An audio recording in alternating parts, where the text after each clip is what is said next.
Devil dropped the gavel on that little coastal town.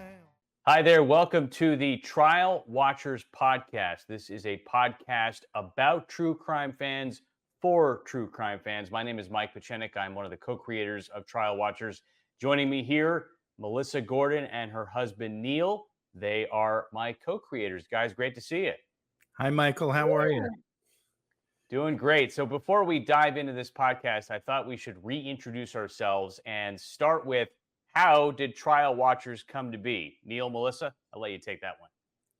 Well, I'll start real quickly and say I begrudgingly acquiesced to my wife when she said she wanted to take a buddy trip a couple hours up the road with her photographer friend. They were just going to go to the Low Country and take some photos and enjoy the trial in person. And she ended up going over the course of a few weeks and stayed at hotels and drove back and forth some. And that's kind of how the whole story began, but it turned the day before the verdict. What did Becky tell you, Melissa, that kind of started your friendship with her and then brought Neil into this picture? Well, she walked over. There was a lot of reporters there, a lot going on. I had scooted up the road because I saw some action and had just been to the car to grab my camera, because that's what we would do when we were just sitting there in line. We'd take turns hopping out of line, getting our cameras and such. And Becky had come over. Apparently the jury was about to leave to head over to Moselle. And there was some guy over there that looked like he was live on the internet with his phone. And she was a bit concerned about what he was doing. So she actually came across the street to check things out. Now, when did she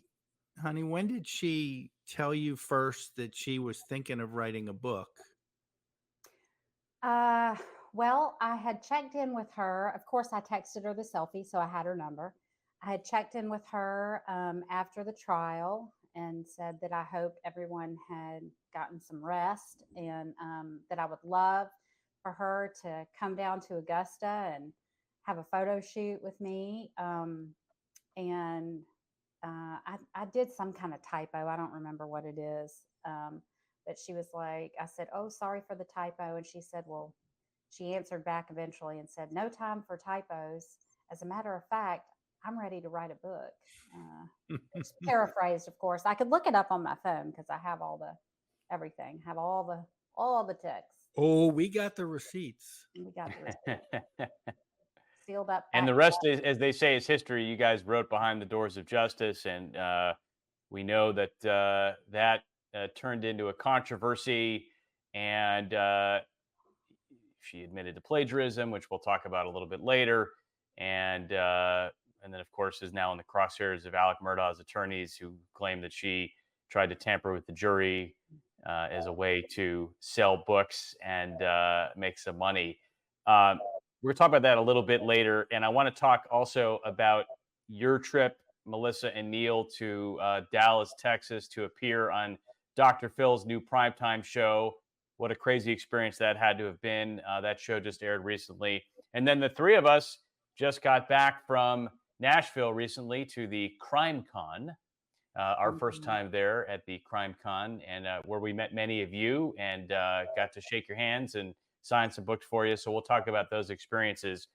But I think we should really kind of take a deep dive here a little more into your relationship with Becky Hill as it relates to what's going on in the news right now. She is in the crosshairs of the South Carolina Ethics Commission, possibly the Attorney General, Alan Wilson, for ethics violations, ranging from misusing her office, the funds in her office, inappropriate communications to people from her office, including y'all. And I want to just ask you first, Neil, and then Melissa, what do you make of these allegations? Is she going to go down in a blaze of glory here? Well, I think it's important. The distinction is these are sort of administrative charges where she could face some heavy fines. She even has the opportunity to settle before this hearing, December the 17th. Some of these things I don't think are true, but I totally see the possibility because of Becky's generous personality that she probably could have gone overboard. Um, to the tune of $20,000 is what she's alleged to have done in terms of gifts and throwing parties for employees and community leaders out of her budget, which of course is taxpayer money, which, is a no-no. So um, I'm more worried, honestly, about the fact that, yes, I believe that the attorney general um, could be investigating it. We've already been interviewed by SLED investigators, and that's where I think there could be some challenges because that's when you get into criminal stuff and your freedom. Yeah, Melissa, talk to me about those investigations and the long interviews both of you had to give there at your office in Augusta. Well, it was a bit stressful. Just it's not every day you have to do that.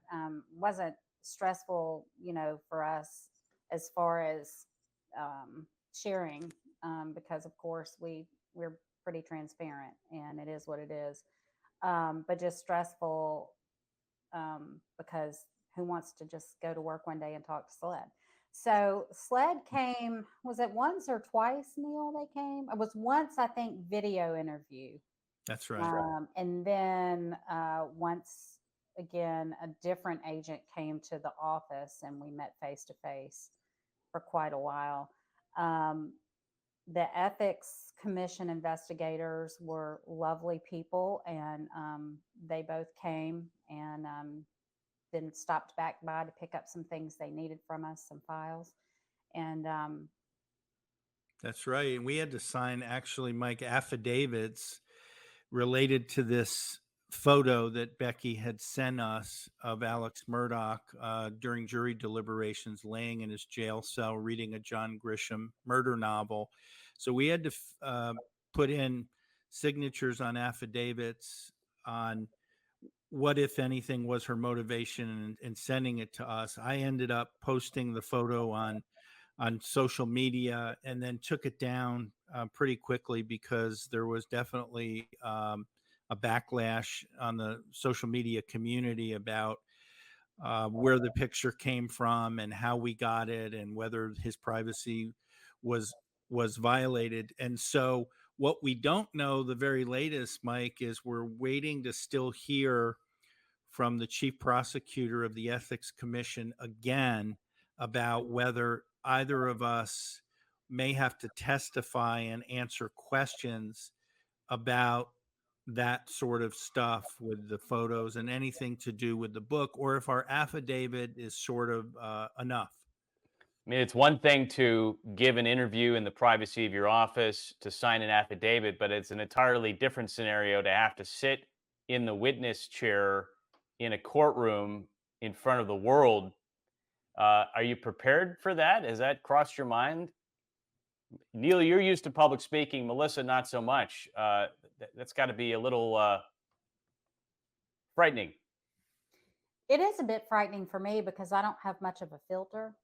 And I haven't been a very happy camper about this situation. And so it's a little nerve wracking for me in that, um, you know, from that sense. Just, I'm going to have to be nice. But, But know, yeah, but to your point, you can't be nice about the situation. You all got dragged into a blender. Your yeah, livelihoods were at stake. You have yeah, since uncovered, Neil, other things that have caused you to question her moral compass, such as potentially taking a payment for your previous book and asking somebody to put it in her name, right? So these are little sort of death by a thousand cuts, little things you're kind of finding along the way, right? Yeah, when your emails are released to the world, I'm sure if mine were released to the world, I would be hesitant in, seeing what people thought about it. But when your name is mentioned in the context of conversations, like don't talk to Neil Gordon, to one of the press members. And that hurt a little bit because that was just about 6 or 7 days after I went on live TV all over the world and defended her integrity and credibility on the TV shows after Alex Murdaugh's attorneys held that press conference on September 5th. But yeah, you mentioned, and it is kind of a little thing. It was only $105, Mike, but somebody from the Low Country who ran a bed and breakfast wanted 3 books, 2 for his library and 1 for his customers that came in and out, just to be able to read our book. And he said, well, how can I order that? And she said, make the check out to Becky Hill. And then she gave him her home address. I don't know whether the check was ever sent. I will tell you, her husband is one of the most ethical people I've ever met. So if he was aware that money came in personally, he would have put it, I believe, into our company bank account. So I don't know, but you're right. It does just sort of, boy, with all these ethics allegations, just about her honesty and, doing things that maybe were not unethical, that just kind of sticks out to me. Yeah. And I know that your relationship with Becky has kind of gone on ice, so to speak, after the plagiarism allegations came to light, and you got ahead of it and cleared the air, and then did the right thing by donating the proceeds after the fact there to a charity. There wasn't a lot of conversation happening. But if you had a chance to address Becky Hill directly right now, and I'm going to ask both of you, put you on the spot here, about all of this and everything that has happened to you since then, what would you say to her if she's sitting right where I am? Why? I would just want to know why, or where things maybe went a little bit sideways with her having the power in office. A lot of these allegations have to do with her having the authority to be able to do, let people into the courtroom while others were in line, use taxpayer money to buy gift cards and take care of other people that she's Allegedly. alleged. Yeah, that's fair, to have allegedly done. Um, I would just want to know, you know, why. And I believe, in my heart of hearts, we all want to be liked and accepted and what have you. And some people that manifests in different ways. And information is power. And I believe that she got a lot of juice from being able to share information and do things for people. And I believe that's the good old boy way, from what I observed in the Low Country, spending a little bit of time. And Melissa was there a lot more than me. It just seems like everybody was friends or related to one another, and brothers worked in the same department as sisters. And I'm making generalities here, but there was just it tight knit. Is that fair, Melissa? I would say so. Or everybody in those kind of positions kind of grew up there and maybe had been in grade school with, I mean, everybody kind of knew everybody from what I A little imagine. incestuous, if you Yeah, will. yeah, if you will. Yeah. Not literally, but Yeah. Right. I mean, Right. figuratively. she was Miss Walterboro at age 17, and she Yeah. was been there all her life. So, people kind of have really put her on a pedestal. I mean, just since then, I mean, that's almost 40 years later. And then here she achieved the clerk of court position in the most high profile case, probably maybe since OJ Simpson. And she was the operations chief, if you will. So, Melissa, what would you say to Miss Becky if you were Um, standing right in front of her? I would want to know why, specifically on a few things. I did ask her several times when things would come out. Is this true? Is this true? I read this. I would screenshot her things and call her or text her and say, why are they saying this? I don't understand. Is this true? And she would say, no, they're just wanting me to be the fall guy. They just want me to be and it's a lot bigger than just that, it's political. And, she would just say all these things. And, I trusted her for the most part, just because of the power differential. And, she was an officer of the court, and, the governor hadn't removed her from office. So in my mind, all these things are swirling, surely this can't be. But I would want to know why if I was able to ask her. And there's a few personal things that I would want to know why. Just, little things like her last communication with me. Um, where, she sent me a text and said, you and I both know I'm not what the world is saying I am. And, she alluded to my husband using her as a stepping stone, and which made me furious. If anybody was using stepping stones, it wasn't Neil. How do you respond to that, Neil, that you were using her as a stepping stone? I mean, certainly, as we've talked to people about trial watchers and the origin story of it, you can't ignore the fact that Becky is kind of the beginning of all this. Yeah, I mean, if it wasn't for meeting Becky with the chance meeting that Melissa had, and us hitting it off, and us doing this book and selling the books, trial watchers doesn't happen. But I have the right to make a living, and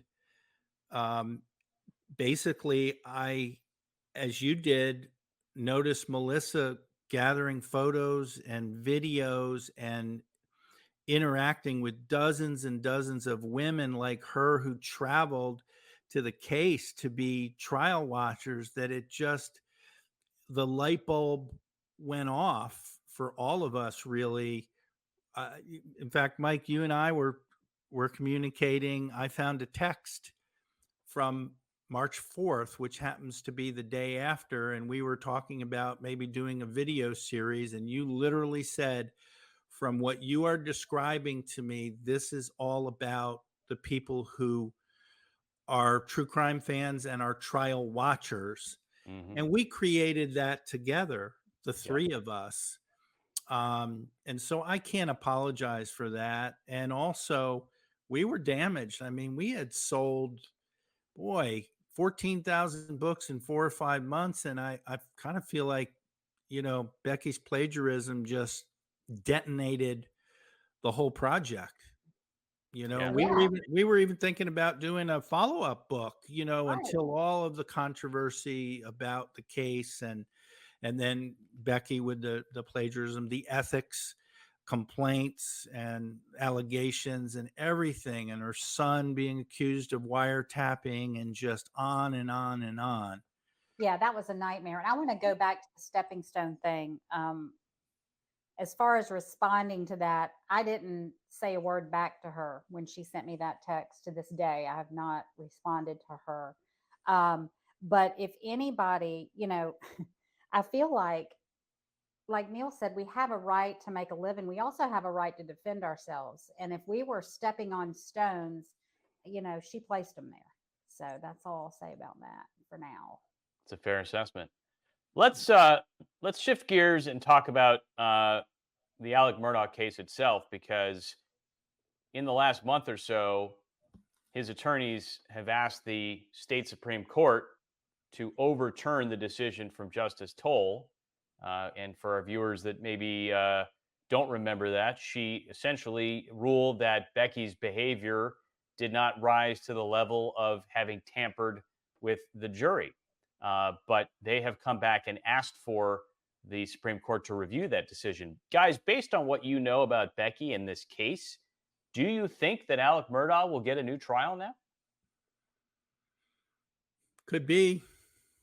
I mean, I would say possibly. I'm not well versed in law enough to really get it. I will say that, the justice system that our country, stands for and is founded on, if I try to put myself in the situation, if this were my dad, my brother, heaven forbid, that had done this act, and there was a juror who said that something she did affected their decision, and this was somebody in my family or someone that I cared about on trial, I would be like, wait a minute, and if he did it, and if there's enough evidence to do it, then you'll find him guilty again. But this is not right. A juror is saying blank. That's one school of thought I have on it. You know, the other school I have a thought I have on it is, is this just attorneys, playing word games and bending things and twisting things and using the system, if you will. And Mike, what was interesting, and Melissa and I, it was January 29th, we were at the evidentiary hearing, and it was in Columbia, so the state court. And Justice Toll used law from the state that occurred, and she said there has to be, as Melissa said, the burden of proof that what she did affected somebody's verdict. And now they're asking, and I recall, and Melissa probably recalls her memories better than I, Justice Toll prepared for an appeal in that whole process. She was speaking to the attorneys who were trying to, question what she was doing. And so she knew this was sort of coming. And they always said that should not be the standard. There's a federal standard in place which says if you have any inappropriate contact with the jury about the case, immediately that should be a mistrial. So I think it comes more down to what they believe the actual statute of the law should be measured against. I will say one thing. There's another book coming out supposedly in late August from juror 785, known as the Egg Lady, who has made a lot of assertions on social media to say, you got to buy this book because you won't believe what Becky told me. Well, she hasn't made the assertion. She has somebody doing it for her. Oh, yeah. Look at I haven't seen her. That's but true. You're she right. has a spokesperson, so to speak. That's right. And they're hyping this like crazy. And, Yeah. Again, like Melissa, I'm not an attorney, but I wonder if there enough smoke comes out, if the attorneys for Alex Murdaugh may take that information. And the attorneys for juror 785, by the way, have asked to have records unsealed of the investigation on how she was taken off of the jury and issues that came up out in the community. She supposedly talked to tenants about the case. Anyway, we didn't touch that much in the book because I knew that was a mess. There were a lot of issues about Facebook posts that were supposedly taken down and all sorts of accusations. It's going to be juicy, and I just don't know if this will affect what is said will affect Alex's opportunity for a new trial. But certainly, go ahead, Melissa.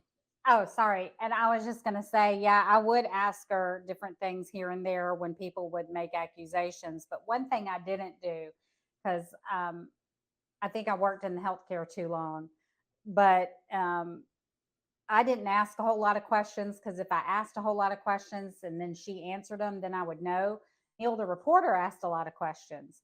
So there's a lot of things he dug and asked her about that I didn't. But I just remember, being just mind blown about the things that were coming out. And then mid-December, there was an incident that occurred that I stepped back and I said, okay, note to self, something is a little off here. And I went to Neil and I said, listen, this is a problem. And I think we really need to disengage a little bit and just kind of step back and look at this. This is kind of serious. And Mike, I won't share the specifics of that situation, but I will generically tell you that she sent an email in the middle of the night, a very long email, to a news organization in South Carolina. And copied us from her Colleton County Court email address, basically trying to theorize what really happened with the allegations against her son about wiretapping. And she basically tried to give her side of the story via email to a news organization, which has not at this point done a story on that or presented it. If they do, it, as Melissa said, it was mind blowing and eye opening, and I don't think that would help her Yeah, case at all. it was like in the middle of the night on a Friday night, and Neil kept telling me, "You don't understand what is about to happen on Monday morning. You don't understand." And I advised her not to. I advised her, whatever theories you have, be careful. Don't. I wouldn't advise her, and I didn't advise her to send that. A lot of times too, we would tell her, hey, check with an attorney. You got attorneys at your fingertips. Check with one of your friends. Check with an attorney. But yeah, that was mind blowing. And I thought to myself, now wait a minute, this isn't good. And that is when I started having some question marks. You know, and anyway, I'm with Neil. I won't speak any more to that, and because that is not something that was released with the FOIA either. It's one of the things that was held back, I guess. I know they said they didn't release everything because there's some emails that are under investigation or something like that, and I don't know that that's one of them. I just know it wasn't in the email dump. Makes you wonder though, if they didn't release it, is it part of the allegations related to the wiretapping? Well, there were some pretty strong allegations Becky made against people within Colleton County. She named names. And so, and the people she named names against had the authority to release it or not to the public. And to date, they have not. And I just wanted to add one really quick thing. This whole impact almost affected our little daughter. Lindy, sweet 10-year-old daughter. Well, she, developed a wonderful, almost granddaughterish relationship with Becky, and they actually made this cute TikTok video where they were practicing makeup on one another. And I'm a little fuzzy on it, but Melissa remembers that her TikTok page got shared. Is that right? Oh yeah. I guess I have contacted Becky one more time. I lied. Yes. So a couple weekends ago, this one influencer, whatever you want to call it, TikToker, who's pushing Juror 7085's book, said, "Hey Becky, you need to get in touch with me." He always does these videos. "You need to get in touch with me. We could help you." Blah blah blah. He tagged Becky's TikTok page. And I looked at Neil, I'm like, "Oh my God." So I clicked on it to see if Becky had taken it down. And there's Lindy's video of her and Lindy. And so I thought, okay. I texted and I said, texted Tommy and Becky together. And I said, "I would like you to take the video down, basically. My daughter's a minor, and this has been shared on TikTok. This guy's got, I think it was like 60,000 followers. I don't know, followers or whatever." And I just, I went into mama bear mode with that, and nobody responded. Until the next day. No. Until the next day. Until the next day. Tommy did. And I mentioned to you, a lot of integrity, a lot of ethics. He took charge. He said, we've deleted her whole TikTok page.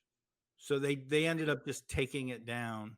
Yeah. That was the only video on it. And it wasn't anything that she was trying to put out there. I don't think she even remembered. I was just I was concerned because of the influencer tagging her page. That's right. A video that had a few views now could open you up to tens of thousands of views, and you didn't want Lindy caught in the crosshairs. That's right. No, I didn't. I said, "Please remove the video of our daughter. She's a minor, from your TikTok page." Well, good for them for doing the right thing on that. Yeah, exactly. Yeah. But back to the egg lady discussion. I think the question at the heart of all this is, as I understand it, the egg lady was one of the few jurors who felt Alec Murdaugh was not guilty, right? So there was motive to get her off of that jury if she was going to throw things into a tailspin and lead to a hung jury. So if the allegation is that Becky said something to her that she shouldn't have, or tried to influence her decision based on the knowledge that she had that this egg lady was going for an acquittal, that's a real problem. That's right? got to affect the investigation. That's why I said I'm so interested in Yeah, seeing this book. And here's the to crystallize everything. You have to look at somebody's track record. You know the old expression, Mike, when there's smoke, there's fire. There's so yeah, many instances of things and so many allegations and so much that I've just witnessed with the plagiarism and just other things that, if it comes down to her word versus Becky, I don't know, you may believe, I don't know who this juror is, but you may believe her. yeah. Well, Becky's lost a lot of credibility, that is for sure, both in the court of public opinion and in the South Carolina court system. There's no doubt about that. Um, let's talk about Buster Murdaugh now.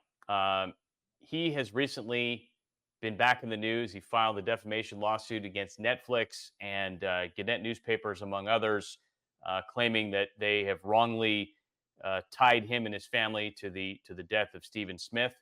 And Neil, we were all in Beaufort last week on a book tour, and right there, a couple 100 feet from Archer Creek, where the boat accident, well, not far from where the boat accident happened, where they got on that boat. And we were just talking to folks, and we happened into a conversation with a woman who says that she's grew up with Buster and is a good friend of him. And she had an opinion for us on that I thought was pretty interesting. Oh yeah, and actually, her friend bought a book for another. I think we sold a few books in that whole instance, and it was a little hectic. And I was kind of trying to listen, but also jot down, write a nice thought and autograph the book. And what I remember is um, a close family friend who understood that Buster Murdaugh was broke and the motivation for the defamation suit was purely financial, Mm, that he has suffered a lot in all of this. And I think she mentioned, Mike, correct me if I'm wrong, he's, where's he going to go to work kind of thing? What's his future going to be like? yeah. And was that your impression? Yeah, she Well, did say. I think it came up when she learned about the context of our book and Neil's relationship with Becky. She said, "Oh, I know Buster pretty well. We grew up together. I saw. I think she said she had just seen him recently in Bluffton, South Carolina, out and that's about, right. living his life, right?" But she Yes. said that from where she stood, it was a bad look for him to have sued these large media entities, because all that was going to do was open him up to interrogation by very, very experienced attorneys who would rake him through the coals, and maybe get to the bottom of some things that maybe the family didn't want out there. And again, they have vehemently denied any uh, relation to the death of Stephen Smith, and throughout all of this. But her point was that it's not going to be a good look. And but she did say he seemed to be doing well. He still has the same girlfriend. They seem to be living their life and running around there in the Low Country. So that was good to hear, at least that he's trying to live some semblance of normalcy after having gone through all that. Did you, honey, I never asked you this. I know you, like, I think it was one or two of Buster's brothers you actually had conversations with in the hall and said hi. Did you ever talk to Buster or Buster's girlfriend? Because I think they were there while you were there those days. Well, you mean Alex's brothers? Alex's brothers. I'm so Yeah, sorry. Yeah. yes, yes. I was there when Randy was there, which I don't know if he came but once or twice, maybe. And John Marvin. John Marvin would make eye contact with people and, nod like hello. I was down in the hallway one day and Randy walked by and said, "Good morning, ladies," and just very friendly, kind. I just, I felt so much empathy for them just watching them sit there. Of course, your first empathy goes to the people who've given their life, lost their life, Maggie and Paul. But then, you know, you look at that family and it was so painful to sit there. And it felt awful to see them. And I remember Lynn standing right outside the courtroom when we took a break one day. And It's the sister of Alex. yeah, Alex's sister was standing out in the hallway, and she always had kind of the flat affect, which I can understand because you just don't know what people are thinking of you. And I was walking past her, and it just came just out of my mouth. You know, I was just like, you know, I wish I could give you a big old hug. And she said, well, thank you. There's probably not too many people who'd want to, or something But to that effect. but Buster kind of kept to himself. Yeah, Buster kind of kept to himself. When he would get up to walk out, he would kind of keep to himself. And I think, is it Brooke or Brooklyn, his girlfriend? Brooklyn. That's right. I can't yeah, I couldn't remember. You know, they would hold hands and walk, and she seemed to be very supportive. He He's been seemed, through a lot. He really yeah, he has. I felt probably worse for him than anybody, just because of how much he lost. Yeah, I can't even Um, fathom. no, I can't. I can't fathom So, it. you know, I certainly, without knowing all of the intricacies of the case, I can't blame the man for wanting to seek some sort of restitution if he feels like his name and his family's name have been dragged through the mud by the media. Um, Absolutely. you know, so certainly that friend, that's her opinion about this, but she's not wrong. I mean, these big media entities employ armies and armies of attorneys who will no doubt uh, really run them through the ringer to try to get questions in a deposition, and then of course that gets made public, and it just kind of perpetuates the story, and it just continues to go and go and go, and True. it's a never-ending saga, the saga of interesting. the Murdaugh. Interesting. You say that. The one question that I would have for Buster, and I'm not an attorney, were you paid to do the Fox Nation documentary, Mm, which was hugely watched? It was not produced by Fox News. It was produced by an outside company that he is suing, and I'm curious about it. I don't know. I don't know.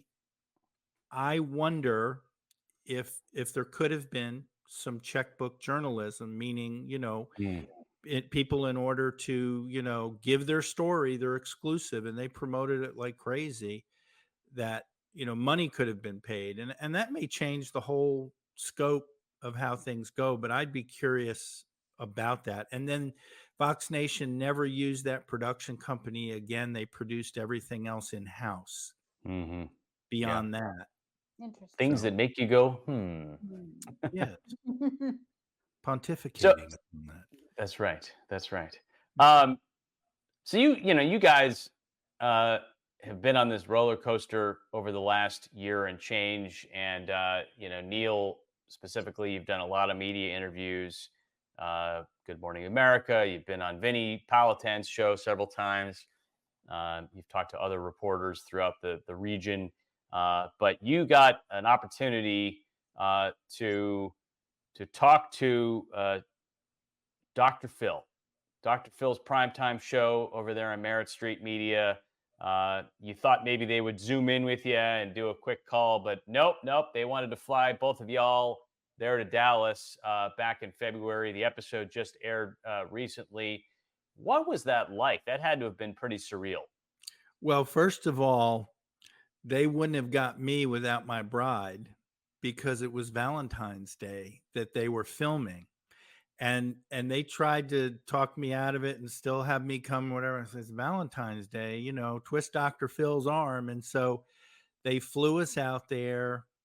Um, and honey, I'll let you. What did you feel? I mean, I loved most of the experience, and I can speak to, you know, speaking to Dr. Phil, but I was just curious from your perspective what you thought of. I mean, they kind of wined and dined us. They did. I mean, nothing over the top to make you feel obligated to fit a narrative or anything like that. That was refreshing. Just very, very professional. Nothing over the top, very friendly drivers. We checked into the hotel. We were given a The Hilton. voucher. The Hilton, Baron von Hilton would approve of this particular one. Very nice. I'm so sorry. And we had a voucher to eat in the restaurant downstairs, and $250. We ate like kings and queens. we did.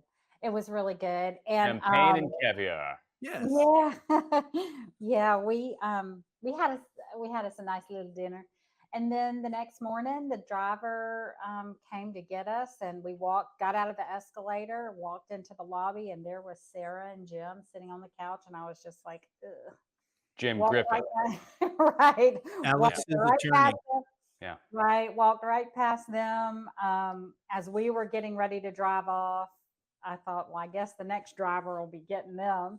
And so, we had a great conversation with the driver on the way. We drove up, we were greeted. They got our luggage out of the car. We were ushered in, said you can take pictures. It was fun. It was nice. Got into the green room, and they had some little gift bags for us. They had notepads and coffee cups and a note just from the Dr. Phil Chotchkis. Mike Mike, Mike will appreciate this. They saved the old man a Valentine's gift. Oh. Yeah, they had Because tchotchkes. you had forgotten one at home and you were going to be in big trouble? Or what? We were there, but they provided. There was a tremendous tchotchke. I don't know, Melissa. I don't know if that passes. It does. We've been married long enough. I don't care. Okay. Okay. All right. Because I was going to say, like a little bag of Dr. Phil Chotchkes does not make Not a enough. Valentine's. Maybe not. gift. No, but I'll just go get my own self something. I'm Okay. All got right, it. then. All right. Cost him more, but anyway. So Dr. Phil was tremendous.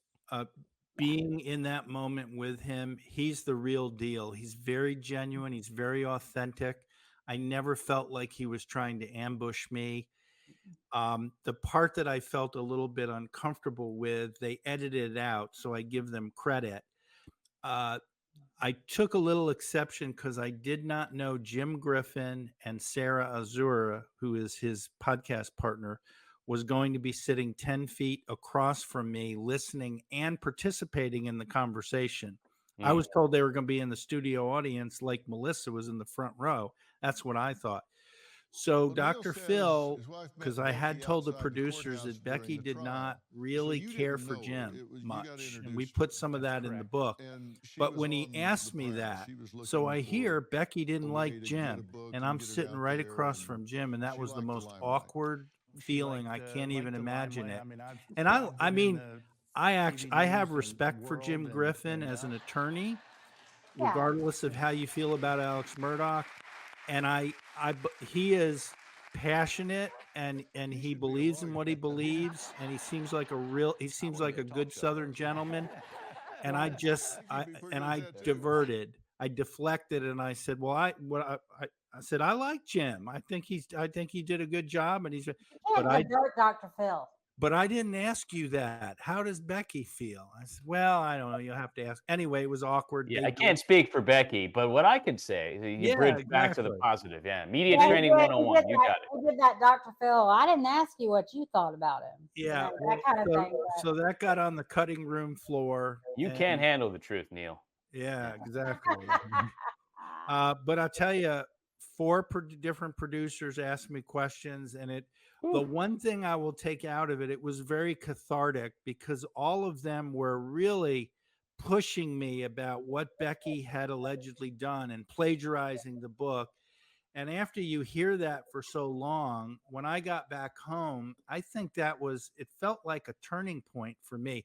Because even on the Dr. Phil show, Melissa gave me a lot of crap for it because I still sort of tried to hold on to the fact of defending her. And she said, just tell the truth. I told him, I was like, you need to get off of the float in the Becky parade. I've had it. I like get off the float. Yeah. And I told Dr. Phil backstage, I was like, you're lucky you had him on. He's a lot nicer than me. Yeah. And Dr. Phil was really nice. He said, "Listen, I think you're too nice," is what he said to me.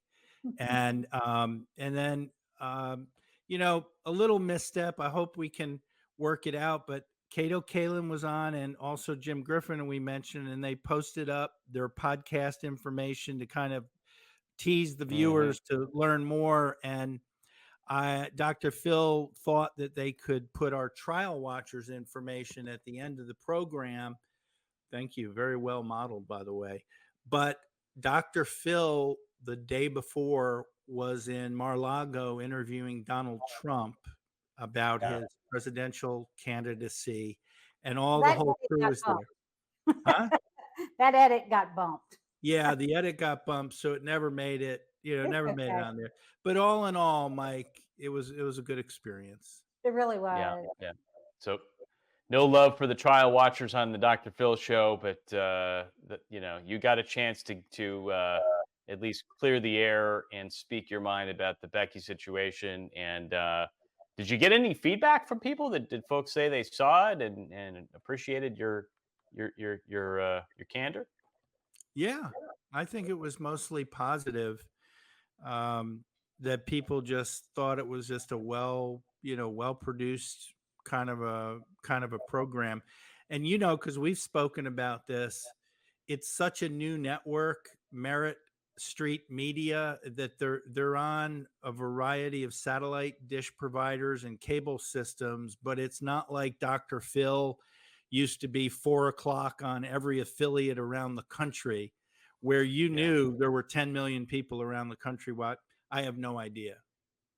But Yeah. the Yeah. Hard to say. cachet of being sitting with him and having that opportunity was an experience I'll never forget. Yeah, it was Yeah. nice. Yeah. Amazing, amazing.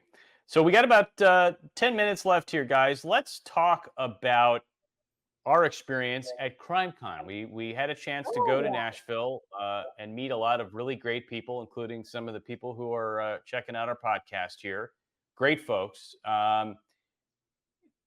Candidly, when Neil said, "Let's go to CrimeCon and talk about our book," I had no idea what you were talking about. I thought it was I mean, I'm in Atlanta, so we have Comic Con here.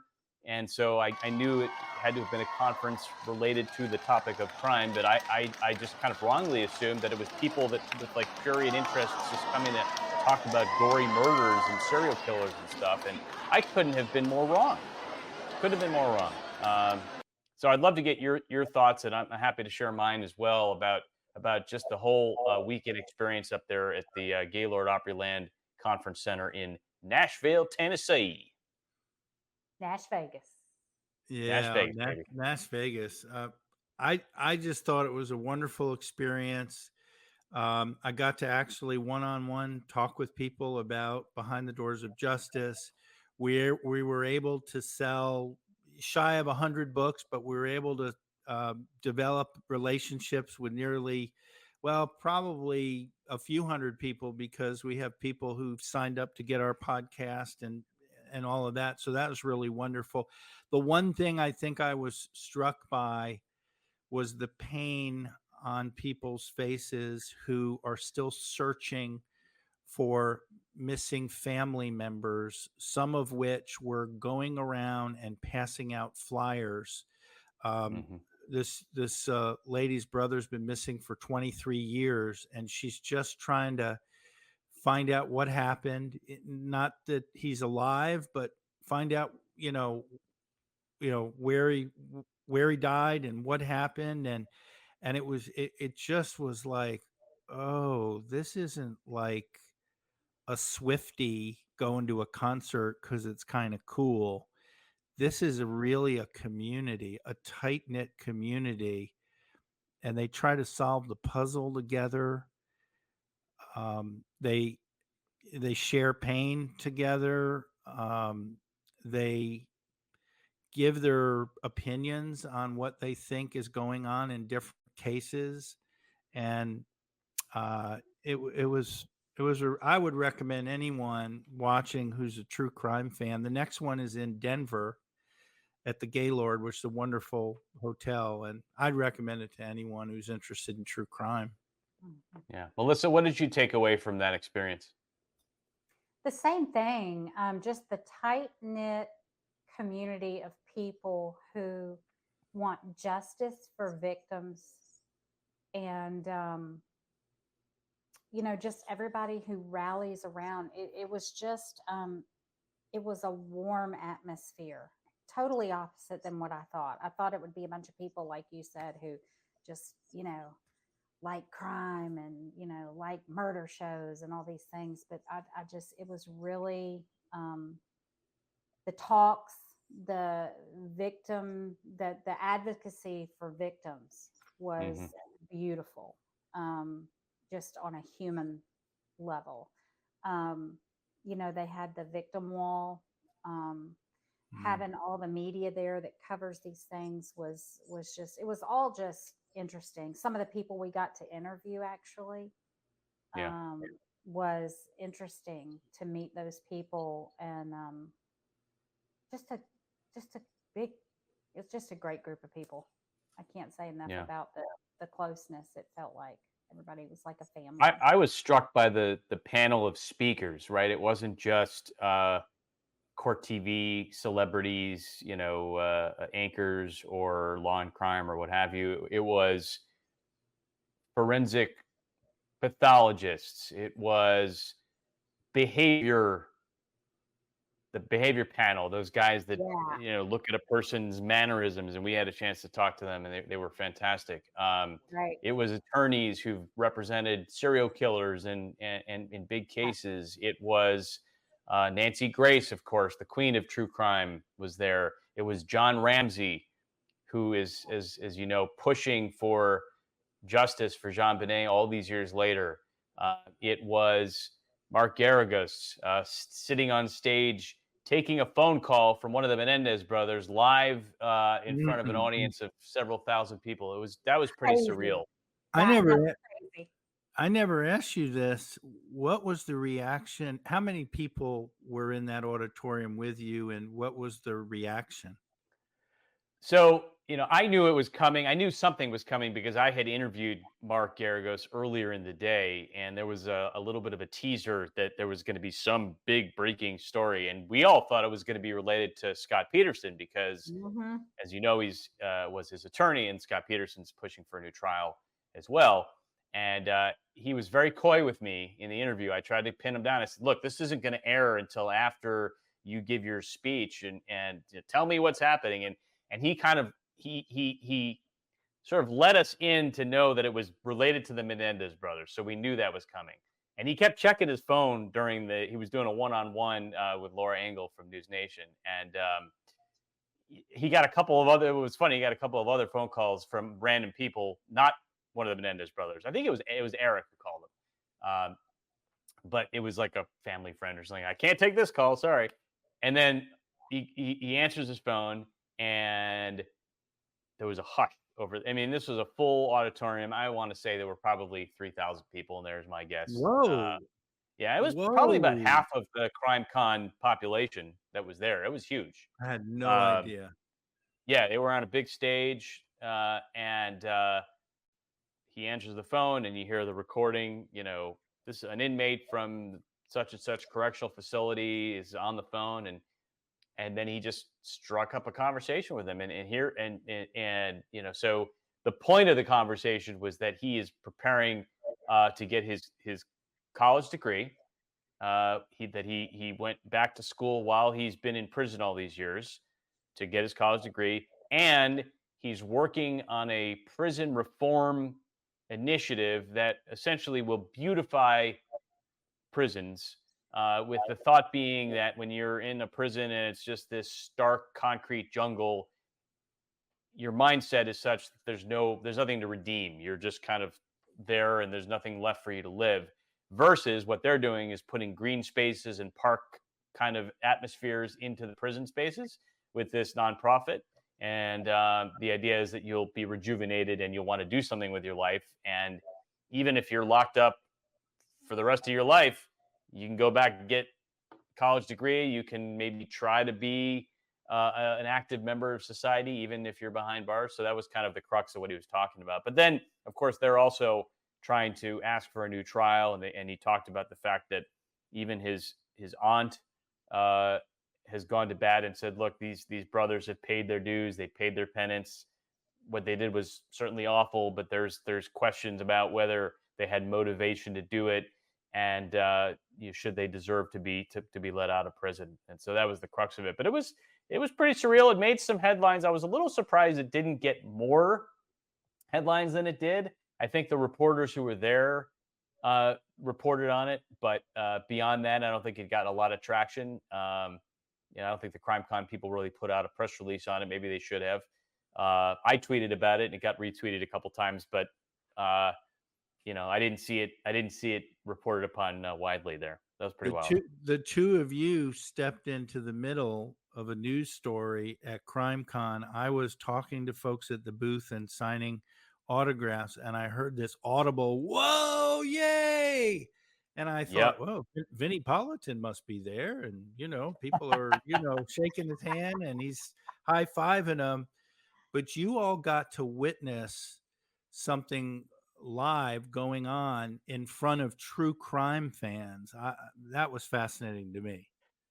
Well, and what was cool is that Melissa and I weren't talking about what we were doing. We both ended up in the same place at the same time because she's mobile news on tennis shoes, right? And I'm a veteran news guy, so we both were gravitating to this area. And Melissa, I'll let you pick it up because you were there first, sort of getting some of the material there. Yeah, and it was a sentencing. It was a sentencing, right? Yep. And Chad Daybell.